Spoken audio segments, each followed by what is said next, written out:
Welcome to section 3, going further with the serverless application.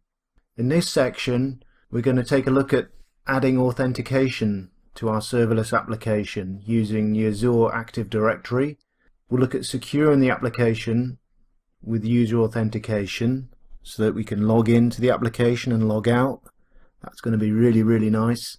We'll look at adding a serverless function in the application to carry out a simple task. And then we'll look at some remote debugging and logging techniques which are helpful for any troubleshooting. The next video, let's configure the authentication. In this video we're going to look at understanding briefly the authentication flow. We won't go into every detail because it's a huge topic. This will just be understanding the basic flow. We'll then look at how to configure the middle tier and presentation tier to use the authentication. And then we'll look at installing some authentication packages and libraries that you will need to complete the implementation in the next video. Let's take a moment to understand what we have with our current application in terms of authentication. So currently our application does not have any authentication. It's open to anybody to access it, and this includes actually the middle tier API. So somebody could come to this API and start calling the methods and add contacts. So this is not secure. We would like it to be controlled so that only certain users can be identified and only those users have access to our application. We would like that access to be controlled in the presentation tier, but we'd also like to secure the middle tier. Our data tier is actually already been secured because we used an encrypted key. So how do we secure our presentation tier and middle tier? Well, when we look at the Azure Cloud services, there's actually a very comprehensive identity and access management solution available which we can immediately leverage, Azure Active Directory. So this is what we'll use. It supports open authorization standards, OAuth 2.0 for example. This will provide a token when a user logs in. So this token then means this user has access during the session.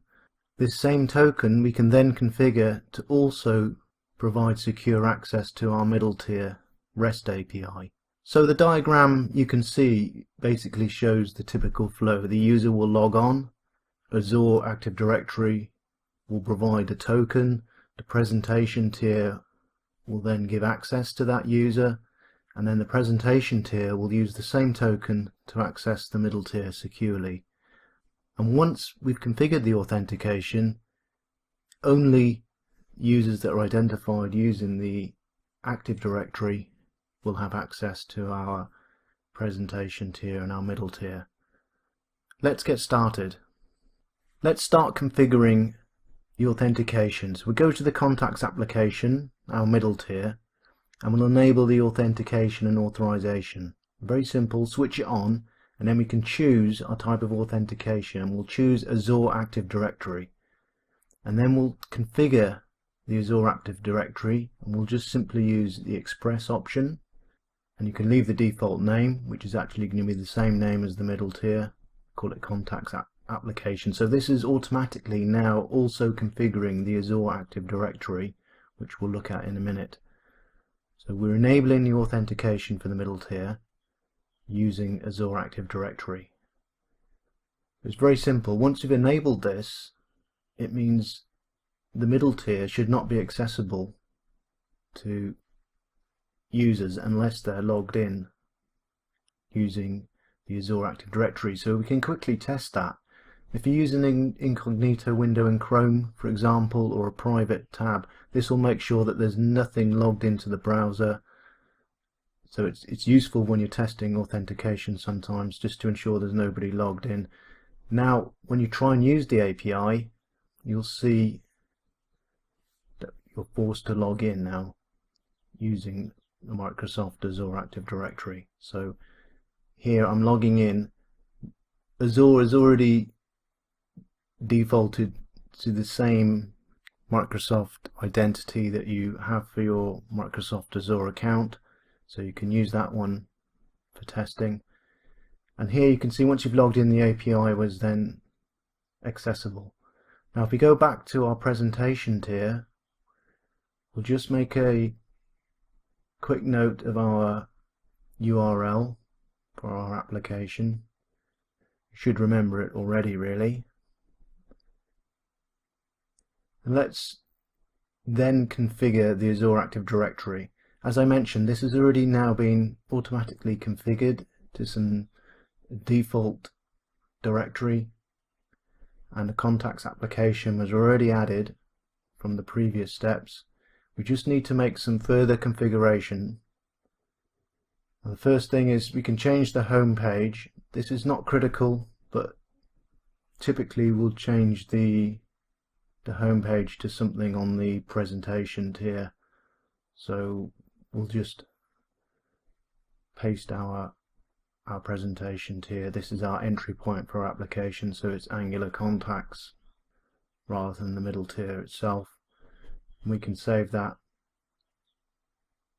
Next, we should edit the manifest. There's one setting that's important to change here. It's called allow implicit flow, and we should change that from false to true. This is needed for the type of presentation tier application we have. It's a single page application that we have using Angular 2, and this setting allows this type of application to handle the authentication tokens.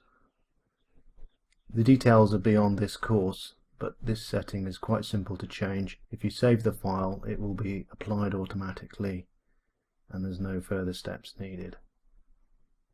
The next thing that we need to change is the reply URLs used by the authentication protocol. So if you go back to settings again, and you can add the reply URLs. Now we'll be using several different reply URLs.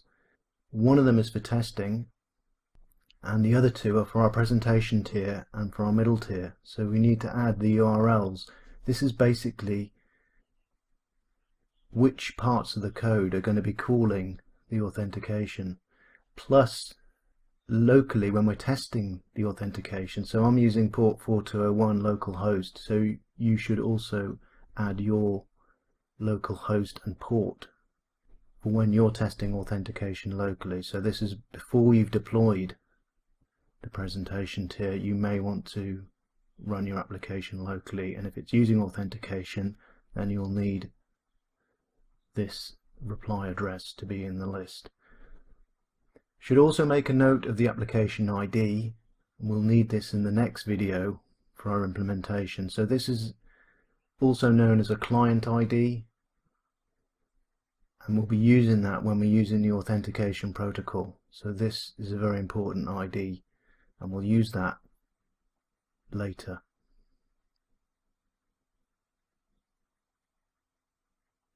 And that really completes the configuration within the Azure portal. Now we have to install a JavaScript library. So using our package manager, we install ng2-adel. Now this is a JavaScript library for working with authentication, and it's really recommended that we use this library rather than work directly with the authentication protocol. It's much easier to leverage this type of library. There's one small additional step we should make, basically registering the namespaces that this library uses, and we do that using the command shown here. Make sure that you're in the Angular contacts directory when you're running these commands. So the Angular contacts is our folder for the presentation tier that you were working on in the last videos. So when we've done this, we're now configured for authentication. That was quite a lot to take in this video. We learned about authentication, how to configure it, Azure Active Directory, but this really is real authentication as used by many of the world's biggest cloud applications.